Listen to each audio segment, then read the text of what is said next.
फरीदाबाद राजधानी दिल्ली की सीमाओं से सटा हुआ हरियाणा का एक शहर, जिसे कुदरत ने अपनी बहुमूल्य संपदाओं से सुशोभित किया है। यह शहर यमुना नदी के मैदानों पर स्थित है और पश्चिमी व दक्षिण पश्चिमी तरफ से खूबसूरत अरावली की पहाड़ियों से घिरा हुआ है।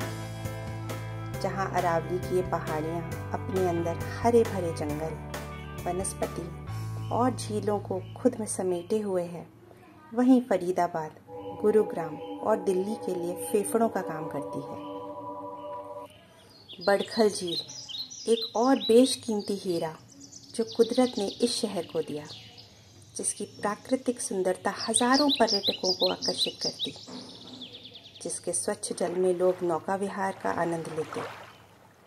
यहाँ का स्वच्छ जल और हरियाली आकर्षण का केंद्र थी। कुदरत ने इस शहर को सजाने और संवारने में कोई कसर न छोड़ी। खुद में कुदरत की दी हुई इन संपदाओं को समेटे हुए यह शहर प्रगति के पथ पर भी अग्रसर है। यह हरियाणा राज्य का एक प्रमुख औद्योगिक केंद्र है। समय के साथ न जाने कब धीरे धीरे इस शहर की सूरत बदलने लगी। बड़खल झील आज सूख चुकी है और इस क्षेत्र का अधिकांश भाग बंजर हो चुका है। अरावली की पहाड़ियों में न जाने कब हरियाली की जगह एक बड़े से कूड़े के पहाड़ ने ले ली। यहाँ प्रतिदिन 2000 टन कूड़ा लाया जाता है, जो फरीदाबाद और गुरुग्राम से निकलता है। अब यह पहाड़ हमारी इस गंदगी को और अधिक लेने में असमर्थ है। सरकारी आदेशों से यहाँ कूड़ा डालना बंद कर दिया गया है। अतः शहर की स्थिति अब स्वयं ही कचरे घर जैसी हो चुकी है। अमूमन सभी सड़कों पर, झाड़ियों में, खुली जगहों पर, जंगलों में, नहर में और नालियों में सब जगह कूड़े के ढेर पड़ा मिल जाएगा।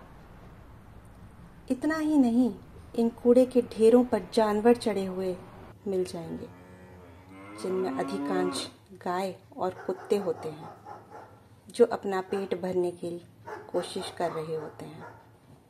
ये बेजुबान जानवर इस कूड़े में पड़े भोजन सामग्री के साथ पॉलीथीन अथवा दूसरी हानिकारक वस्तुएं भी खा जाते हैं और अक्सर इनकी मृत्यु हो जाती है।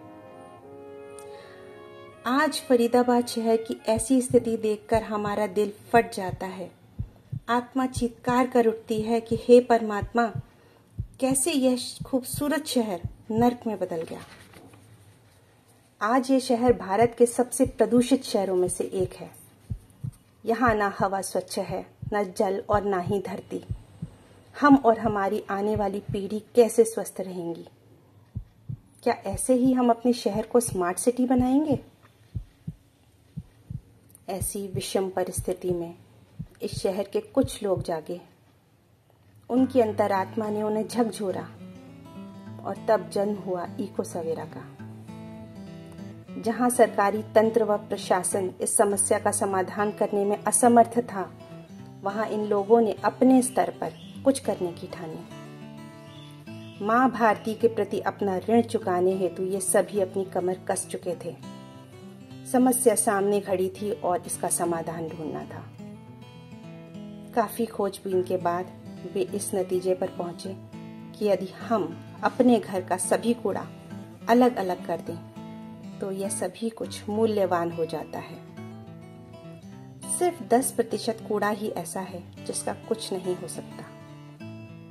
ये सभी लोग अपने घरों की रसोई से निकलने वाले जैविक कचरे से खाद बनाने लगे। सूखा कूड़ा अलग एकत्रित करने लगे और उसे प्रोसेसिंग के लिए भेजने लगे। अपनी इस सफलता से वे दूसरों को भी जगाने लगे, उन्हें कूड़े के प्रति जागरूक करने लगे। तभी MCF की ओर से बनेगा स्वच्छ फरीदाबाद कैंपेन चलाया गया। इको सवेरा की दोनों संस्थापिका पूजा बहल और मृणालिनी गुप्ता को मास्टर ट्रेनर और अन्य सदस्यों को वार्ड ट्रेनर के रूप में नियुक्त किया गया। इन सभी ने ward 1, ward 2, ward 3, ward 4, ward 26 और वार्ड 27 के स्कूल, कॉलेज, सेक्टर, बस्ती, सब्जी मंडी, बाजार आदि सभी स्थानों पर जागरूकता लाने का कार्य किया और लोगों को वेस्ट सेग्रीगेशन समझाया। इको सवेरा के अथक प्रयास से वार्ड 26 के इंद्रप्रस्थ कॉलोनी में गीला और सूखा कूड़ा अलग अलग एकत्रित होने लगा। कूड़ा इकट्ठा करने वाले लड़के सूखे कूड़े को बेच आते थे और रसोई से निकलने वाले गीले कूड़े को वेंडर की मदद से इंडियन ऑयल के बायोगैस प्लांट पर भेज दिया जाता था। ये बायोगैस इस्कॉन मंदिर को दे दी जाती थी, जिससे सरकारी स्कूल के बच्चों के लिए मिड डे मील बनाया जाता था। पर दुर्भाग्यवश इस जैविक कचरे को IOCL प्लांट तक पहुंचाने के लिए इको सवेरा को यह सुविधा अधिक दिनों तक नहीं मिल पाई। MCF के इस कैंपेन के खत्म होते ही सब कुछ पुरानी स्थिति पे आना शुरू हो गया था। इको सवेरा के सभी सदस्यों को अपनी मेहनत यूं बर्बाद होते देखकर बहुत दुख हुआ, परंतु वे सभी अपने बढ़े हुए कदम पीछे हटाने को तैयार नहीं थे। जब पुराने रास्ते बंद हो जाते हैं तो नई राहें खुलती हैं। इको सवेरा ने इंद्रप्रस्थ कॉलोनी पॉकेट C को अपना रोल मॉडल बनाने की सोची। यहाँ की RWS ने भी उनका भरपूर सहयोग किया। RWS ने अपने पार्क में इको सवेरा को खाद बनाने के लिए जगह दी और अपने घरों से कूड़ा एकत्रित करने वाले कर्मचारियों को भी गीला व सूखा कूड़ा अलग अलग एकत्रित करने के निर्देश दिए। यहाँ के निवासियों ने भी इसमें सहयोग किया। घरों से जैविक कचरा आने लगा। कंपोस्ट साइट पर 3 तरह से खाद बनने लगी। पहली रसोई के कचरे से, दूसरी मंदिर के फूलों से और तीसरी पेड़ों के पत्तों से। बिकने वाला सूखा कूड़ा कर्मचारी ले जाते और ना बिकने वाला इको सवेरा एकत्रित कर लेती है। इस कामयाब प्रयोग के बाद इको सवेरा ने अपने कार्य को आगे बढ़ाने पर विचार करना आरंभ किया। साल 2023 में उन्होंने डोनेशन और CSR लेकर एक वैन, एक बेलर मशीन और एक लीफ श्रेडर मशीन खरीदी। अपने MRF सेंटर के लिए एक जगह किराए पर ली और कुछ कर्मचारियों को वेतन पर रखा। साथ ही उन्होंने कई स्कूल, कॉलेज, सोसाइटी, दुकानों व प्रतिष्ठानों से संपर्क किया।